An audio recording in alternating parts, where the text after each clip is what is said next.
Bonjour à toutes et bonjour à tous, j'espère que vous allez tous super bien. Je vous retrouve aujourd'hui pour une recette de boursin. Vous allez voir, c'est une tuerie. Franchement, ce fromage, il est super bon. Donc, je vous propose une recette très simple, facile à préparer et rapide également. Donc j'en ai testé plusieurs parce que bien évidemment j'ai fait des essais avant de vous proposer une vidéo. Donc là, je pense que je suis sur la recette entre guillemets finale. Peut-être que je vais trouver des améliorations encore après, mais pour l'instant, voilà, je vous propose celle-ci. Donc je précise que les ingrédients que moi je vous propose, vous n'êtes pas obligé de les utiliser, en tout cas pour l'assaisonnement, pardon, donc je précise pour l'assaisonnement, vous assaisonnez comme vous voulez. Donc c'est parti, je vais vous expliquer comment je procède. Donc les ingrédients déjà pour commencer. Donc il faut 1 litre de lait entier, du vinaigre d'alcool, du sel. Donc pour l'assaisonnement, j'ai de la persillade, du paprika, du poivre et une échalote. Donc vous pouvez mettre de l'ail, vous pouvez mettre de l'ail et du persil. Moi j'ai de la persillade toute prête, voilà. Donc pour l'assaisonnement, c'est comme vous voulez, vraiment. Vous pouvez mettre du curcuma, vous pouvez mettre juste sel et poivre. C'est vraiment selon vos goûts. Donc j'ai ici du petit lait, donc d'un fromage précédent que j'ai préparé. Vous pouvez également, si vous consommez des yaourts faisselle, enfin des fromages blancs faisselle, tout simplement récupérer le petit lait qu'il y a dans les pots, d'accord. Donc en parlant de ça, j'ai ici justement des pots de faisselle, voilà, que je vais utiliser donc pour mes petits fromages. Une cocotte, donc j'ai un couteau, j'ai 2 cuillères à soupe et j'ai également un torchon, voilà. Et il nous faudra une passoire que je n'ai pas là, mais il nous faudra également une passoire. Alors, je vais commencer tout de suite. Alors, pour commencer, je vais venir verser mon litre de lait dans ma cocotte. Et donc, je vais le porter à ébullition. Donc, quand je dis le porter à ébullition, ce n'est pas faire bouillir mon lait, mais en fait, dès que ça commence à bouger un peu dans la cocotte, je coupe et je passe à l'étape suivante. Et donc, je couvre ma cocotte. Donc maintenant, je vais attendre. Je vous retrouve tout de suite. Alors, du coup, ça y est, mon lait commence à frémir. Donc, je vais le retirer du feu. Alors, maintenant que mon lait est chaud, je vais venir ajouter dedans 3 cuillères à soupe de vinaigre de vin blanc. Enfin, de vinaigre d'alcool, pardon. Donc, 1, 2 et 3. Voilà. Et donc, je vais également ajouter 2 cuillères à soupe de petit lait. Donc ça, c'est du petit lait que j'ai récupéré en fait d'un fromage précédent que j'ai fait. Donc, vous pouvez garder du coup le petit lait du fromage que vous faites, le mettre au frigo ou le congeler. Donc au frigo environ 1 mois. Et sinon, vous pouvez le congeler. Donc du coup, j'en mets 2 cuillères. Ça va aider au caillage du lait. Et donc, je vous retrouve tout de suite.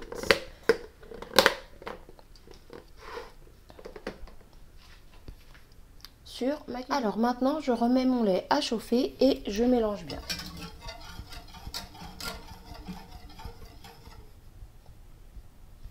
Donc, je mets mon lait à chauffer et j'attends que le caillage se fasse. Vous voyez, il y a déjà des petits morceaux de caillé sur mon fouet. Alors voilà, maintenant ça frémit dans la casserole. Donc je vais donc prendre ma cocotte et aller égoutter mon fromage. Alors pour l'égouttage, du coup, je me mets dans l'évier. Donc je prends un linge blanc. Enfin linge blanc, peu importe la couleur en fait, pardon. Je prends un torchon en fait. Donc pour le coup, moi c'est des langes.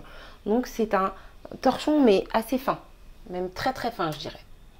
Donc du coup, je le mets sur ma passoire et à l'aide d'une louche, je vais venir égoutter mon fromage. Donc comme vous pouvez le constater, on a un très très beau caillé. Ok. Donc je vais venir mettre ce caillé sur mon linge dans ma passoire. Et donc c'est à ce moment-là que vous pouvez récupérer le petit lait. Donc si vous en avez besoin, vous pouvez mettre un récipient sous la passoire. de façon à pouvoir conserver votre petit lait. Alors, maintenant que j'ai versé tout mon cahier sur mon torchon dans ma passoire, je vais venir essorer le mélange. Donc mon fromage en fait qui commence à se faire. Vous voyez, ça commence déjà à avoir une consistance assez solide. Donc je vais venir avec mon torchon l'essorer. Donc faites attention parce que c'est hyper chaud. Ensuite je vais vous montrer comment je procède pour ne pas me brûler. J'essore le maximum que je peux. Et donc ensuite, je vais égoutter mon fromage tout simplement sur mon évier. Donc en fonction de l'évier que vous avez, vous faites comme vous pouvez. Et donc je vais le laisser égoutter pendant 15 minutes. Donc moi, je l'accroche sur mon robinet avec la passoire en dessous. Pardon. De façon à ce que ça égoutte dans le récipient que j'ai en dessous pour récupérer le petit lait pour mon fromage, pour mon prochain fromage. Donc, je vous retrouve dans 15 minutes une fois que mon fromage a bien égoutté. Alors, pendant ce temps de repos de mon fromage, moi, je découpe mon échalote. Donc, je l'émince très finement. Et comme je vous disais tout à l'heure, vous pouvez mettre de l'ail, du persil ou tout autre aromate. D'ailleurs, du coup, moi j'ai décidé de rajouter du thym. Donc ça, c'est du thym de mon jardin que j'ai fait sécher en fait. Donc je pourrais vous faire une vidéo là-dessus sur comment faire sécher même pas le thym en particulier, mais les aromates du jardin. C'est très facile, c'est très simple et franchement, c'est bien pratique parce qu'on en a toute l'année. Mais c'est vraiment, voilà, on se sert directement dans le petit pot quand on en a besoin. Et c'est vraiment super facile à faire et très pratique quand on n'a plus d'aromates, quand c'est l'hiver, quand c'est l'automne, quand notre petite plantation est terminée parce qu'on en a trop utilisé. Voilà. Donc voilà, je vous montre, j'émince mon échalote. Vous pouvez émincer en gros, en petit, c'est selon vos goûts. Quoi qu'il en soit, voilà, pendant le temps de repos de votre fromage, préparez vos aromates. Allez, à tout de suite. Alors, mon fromage a bien égoutté. Je vais donc maintenant venir l'assaisonner. Et donc le préparer pour pouvoir se régaler ensuite. Donc, je défais mon petit nœud. Donc, je vais vous montrer ce que ça donne une fois égoutté. Alors, voilà notre petit fromage. Donc, je ne sais pas encore si je vais en faire un ou deux, étant donné le volume. Mais, vous voyez, ça fait une pâte, en fait, qui est consistante, quoi. Vous voyez, pardon. Hop, là, vous voyez mieux. Vous voyez, ça fait une pâte qui est vraiment consistante. Donc, ce fromage, à ce stade, peut être consommé, hein, bien évidemment. Mais bon, voilà, il sera assez fade, pas assaisonné et pas goûteux, quoi. Donc, je vous explique comment moi je procède. Je m'excuse pour le cadrage, hein, je débute, donc soyez indulgents. Voilà, je fais de mon mieux pour que vous puissiez bien voir. Alors, je vais prendre ma fourchette et donc je vais venir écraser ma préparation, donc mon fromage.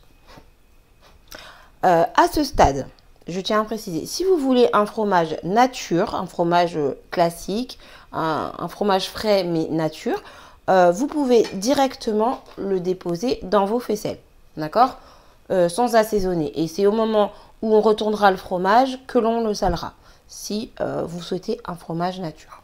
Donc moi, j'aime les plats qui ont du goût. Donc voilà, j'écrase mon fromage. Et donc là, je commence à assaisonner. Donc j'ai émincé tout à l'heure mon échalote. Alors effectivement, il y en a beaucoup, mais chez nous, on mange épicé. Donc, beaucoup d'échalotes, c'est très bien. Ça, c'est vraiment une question de goût, hein. Je n'impose rien à personne. Vous pouvez remplacer l'échalote par de l'ail. Enfin, c'est ce que je disais tout à l'heure. Vous faites vraiment comme vous voulez. Donc ici, je vais venir prendre mon petit thym séché dont je vous parlais tout à l'heure. Et donc, pareil, j'assaisonne. Je mets un petit peu de thym. Donc après, au niveau des quantités, je n'en donne pas parce que c'est vraiment propre à chacun. en fonction, pardon, de ce que vous aimez, de ce que vous avez envie. Donc c'est vraiment vous qui décidez. Donc ici je rajoute de la persillade. Donc certes c'est de la persillade toute prête. Alors ensuite je vais ajouter mon paprika.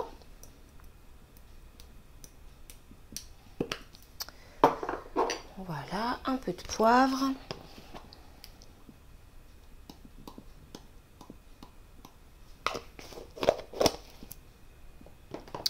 Et du sel.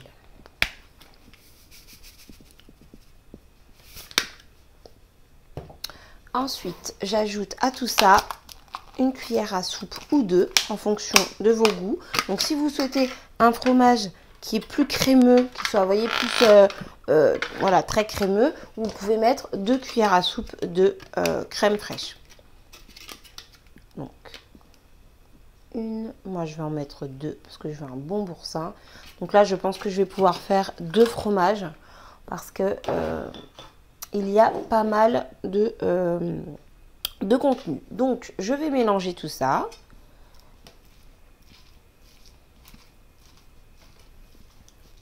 Alors voilà, ça y est, j'ai bien mélangé mon fromage, mon boursin. Donc je vais maintenant le déposer dans les moules faisselle. Alors.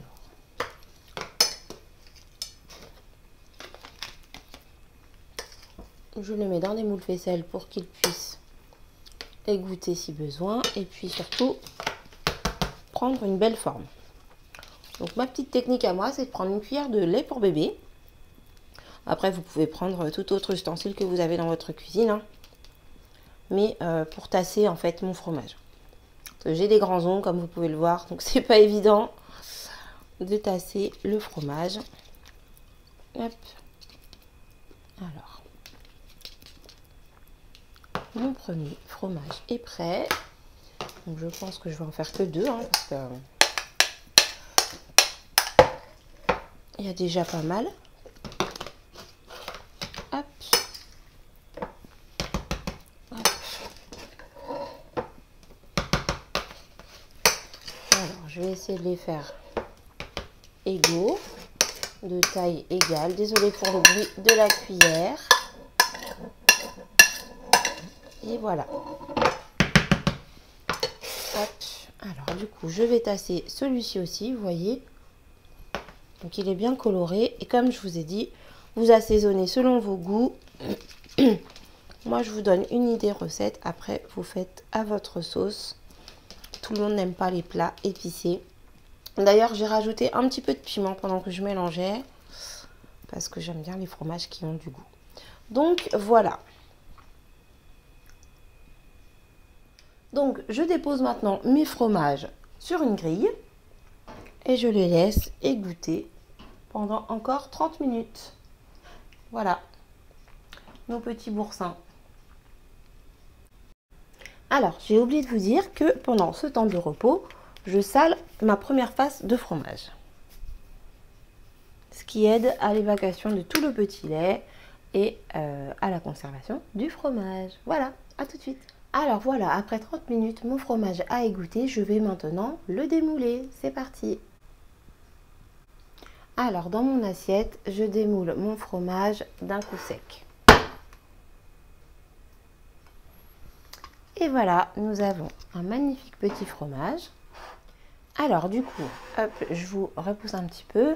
Juste, je fais une petite parenthèse. Je m'excuse pour le bruit. Je fais une petite parenthèse. Vous voyez, ici, en fait, j'ai pris des petits pots de bébé. Alors, attendez, parce que... je vous montre mal. J'ai pris les petits pots de bébé et j'ai mis dedans mon petit lait.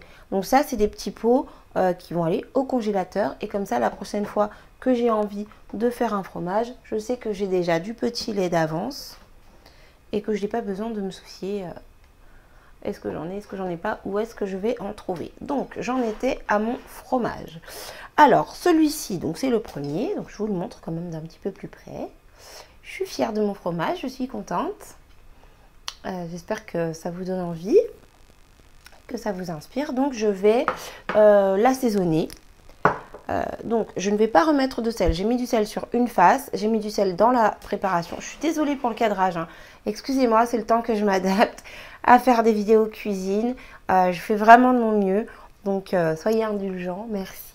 Donc, je vous disais, je vais décorer mon fromage et l'assaisonner également. Alors, du coup, pour celui-ci, je prends du paprika. Donc, pareil, hein, comme je dis toujours, vous dosez en fonction de vos goûts. Je me suis trompée, pardon. C'est pas du paprika, c'est du curcuma. Du curcuma. Je suis désolée. Je mets tellement de paprika partout que en fait, je me suis trompée. Donc là, c'est bien du curcuma, ok? Du curcuma. Et donc, je vais mettre également un petit peu de piment. Moi, j'aime les plats relevés. Après, c'est pas forcément le goût de tout le monde. Mais voilà, moi, je propose mes recettes. Et en fonction de ce que vous aimez, vous ajustez. Hop. Donc, je mets également un petit peu de persillade sur le dessus. Et voilà. Je le trouve tout mignon, tout beau. Mon petit fromage. Donc, voilà. Un petit boursin bien frais. Donc, il se conserve 15 jours au réfrigérateur. Je ne vous cache pas qu'il est tellement bon qu'à mon avis, il ne va pas durer 15 jours. Mais bon, après, c'est vous qui voyez. Donc, voilà. Mon petit boursin fait maison, ail, fines herbes et échalotes, curcuma, piment. Et voilà, donc écoutez, en tout cas, je vous remercie d'avoir regardé la vidéo. J'espère qu'elle vous a plu, j'espère qu'elle vous a inspiré. Et je vous dis à plus tard pour une nouvelle vidéo. Bye bye. Alors, pour le boursin au paprika pour le coup, je le retourne d'un coup sec dans l'assiette. Donc voilà le fromage. Et donc je vais le parfumer avec mon paprika. Donc ça parfume et ça fait également décoration. C'est vrai que c'est toujours agréable d'avoir un plat qui est appétissant, que ce soit du fromage, un dessert ou quoi que ce soit. Donc sur celui-ci, moi je vais ajouter du thym. Voilà, donc du paprika et un petit peu de thym. Petite déco toute simple, mais c'est toujours plus sympa, toujours agréable. Et donc voilà pour le deuxième fromage. Donc petit boursin, ail, échalote, au paprika et au thym. Voilà, je vous dis à plus tard. Bye bye, bisous.